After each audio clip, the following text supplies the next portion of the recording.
இயேசுவின் பிறப்பின் ஆரம்பகால நிகழ்வுகளையும் அவரை சுற்றியிருந்த தீர்க்க தரிசனங்களின் நிறைவேற்றத்தையும் ராஜாவான ஏரோதின் அச்சுறுத்தலையும் விளக்குகிறது.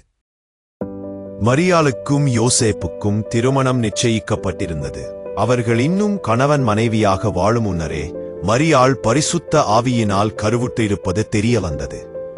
மரியாள் மீது குற்றம் சுமத்த விரும்பாத யோசேப்பு அவள் நீதிக்குரிய தண்டனையிலிருந்து தப்ப வேண்டும் என்று நினைத்து அவளை இரகசியமாக தள்ளிவிட முடிவெடுத்தான். அவன் இப்படிப்பட்ட சிந்தனையில் ஆழ்ந்திருந்த போது கர்த்தருடைய தூதன் ஒரு சொப்பனத்தில் அவனுக்கு காணப்பட்டார். தாவீதின் குமாரனாகிய யோசேப்பே, உன் மனைவியாகிய மரியாளை ஏற்றுக்கொள்ள தயங்காதே. அவளிடத்திலிருக்கும் கரு பரிசுத்த ஆவியினால் உண்டானது. அவள் ஒரு குமாரனை பெறுவாள். நீ அவருக்கு இயேசு என்று பெயரிடுவாய். ஏனெனில் அவரே தமது ஜனங்களின் பாவங்களை போக்கி அவர்களை இரட்சிப்பார் என்றார் தூதன். இவ்வாறாக இதோ ஒரு கன்னிகை கர்ப்பவதியாகி ஒரு குமாரனை பெறுவாள். அவருக்கு இம்மானுவேல், தேவன் நம்மோடு இருக்கிறார் என்று பெயரிடுவார்கள் என்ற தீர்க்க தரிசனம் நிறைவேறத் தொடங்கியது. யோசேப்பு நித்திரை தெளிந்து எழுந்ததும் தேவதூதன் கட்டளையிட்டபடியே தன் மனைவியை சேர்த்துக் கொண்டான். அவள் தன் முதற்பேரான குமாரனை பெற்றெடுக்கும் வரை அவன் அவளை அறியாதிருந்து குழந்தைக்கு இயேசு என்று பெயரிட்டான்.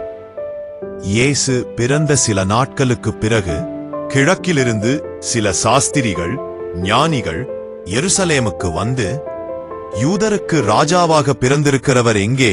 கிழக்கிலே அவருடைய நட்சத்திரத்தை கண்டு அவரை பணிந்து கொள்ள வந்தோம் என்று விசாரித்தனர். இச்செய்தியை கேட்டதும் ஏரோது ராஜா மிகவும் கலங்கிப் போனான். எருசலேம் நகரத்தார் அனைவரும் பயந்தனர். அவன் உடனடியாக பிரதான ஆசாரியர்களையும் வேதவாரகர்களையும் கூடிவரச் செய்து கிறிஸ்துவானவர் எங்கே பிறப்பார் என்று விசாரித்தான். அதற்கு அவர்கள், யூதேயாவில் உள்ள பெத்லகேமிலே பிறப்பார். ஏனெனில் என் ஜனமாகிய இஸ்ரவேலை ஆளும் பிரபு உன்னிடத்திலிருந்து புறப்படுவார் என்று தீர்க்கதரிசியினால் எழுதப்பட்டுள்ளது என்று பதிலளித்தனர். ஏரோது சூழ்ச்சியுடன் ஞானிகளை இரகசியமாக அழைத்து நட்சத்திரம் காணப்பட்ட காலத்தை திட்டமாக விசாரித்து தெரிந்து கொண்டான். பின் அவர்களை பெத்லகேமுக்கு அனுப்பி, நீங்கள் போய் பிள்ளையை குறித்து திட்டமாய் விசாரித்து அதை கண்ட பின்பு நானும் வந்து பணிந்து கொள்ளும்படி எனக்கு அறிவியுங்கள் என்று சொன்னான். ராஜா சொன்னதை கேட்டு ஞானிகள் புறப்பட்டார்கள். அப்போது அவர்கள் கிழக்கிலே கண்ட நட்சத்திரம் அவர்களுக்கு முன் சென்று குழந்தை இருந்த இடத்திற்கு மேல் வந்து நின்றது. அந்த நட்சத்திரத்தை கண்டபோது அவர்கள் எல்லையில்லாத ஆனந்தமடைந்தார்கள். அவர்கள் வீட்டுக்குள் பிரவேசித்து பிள்ளையையும் தாயாகிய மரியாளையும் கண்டு கீழே விழுந்து அதை பணிந்து கொண்டு தங்கள் பொக்கிஷங்களை திறந்து பொன்னையும் தூபவர்க்கத்தையும் வெள்ளை போலத்தையும் காணிக்கையாக சமர்ப்பித்தார்கள். காணிக்கை செலுத்திய பின் அவர்கள் ஏரோதினிடத்திற்கு திரும்பி போக வேண்டாமென்று தேவனால் எச்சரிக்கப்பட்டு வேறு வழியாய் தங்கள் தேசத்திற்கு திரும்பி போனார்கள்.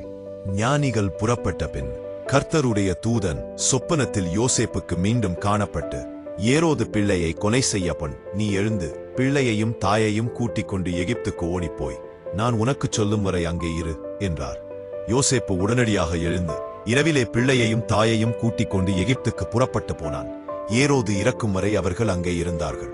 எகிப்திலிருந்து என்னுடைய குமாரனை வரவழைத்தேன் என்ற தீர்க்க தரிசனம் இதன் மூலம் நிறைவேறியது. ஞானிகள் தன்னை வஞ்சித்ததைக் கண்ட ஏரோது கோபம் கொண்டு தான் விசாரித்த காலத்தின்படி பெத்லஹேமிலும் அதன் சுற்றுப்புறங்களிலும் இருந்த 2 வயதுக்குட்பட்ட எல்லா ஆண் பிள்ளைகளையும் கொலை செய்தான். இதனால் புலம்பலும் அழுகையுமான துக்க கூக்குரல் கேட்கப்பட்டது. ஏரோது இறந்த பின்பு கர்த்தருடைய தூதன் எகிப்திலே யோசேப்புக்குச் சொப்பனத்தில் காணப்பட்டு, பிள்ளையின் பிராணனை எடுக்க தேடினவர்கள் இறந்து போனார்கள். நீ எழுந்து இஸ்ரவேல் தேசத்துக்குப் போ என்றார். யோசேப்பு பிள்ளையையும் தாயையும் கூட்டிக் கொண்டு இஸ்ரவேல் தேசத்துக்கு வந்தான். ஆனால் ஏரோதுவின் மகன் அர்கலாயு யூதேயாவில் ஆளுகிறான் என்று கேள்விப்பட்டு அங்கே போக பயந்தான். சொப்பனத்தில் தேவனால் எச்சரிக்கப்பட்ட பின்பு அவன் கலிலேயா நாட்டின் புறங்களிலே விலகிப்போய் நாசரேத்து என்னும் ஊரிலே குடியேறினான். இதன் மூலம் அவர் நசரேன் என்று அழைக்கப்படுவார் என்ற தீர்க்க தரிசனம் நிறைவேறியது.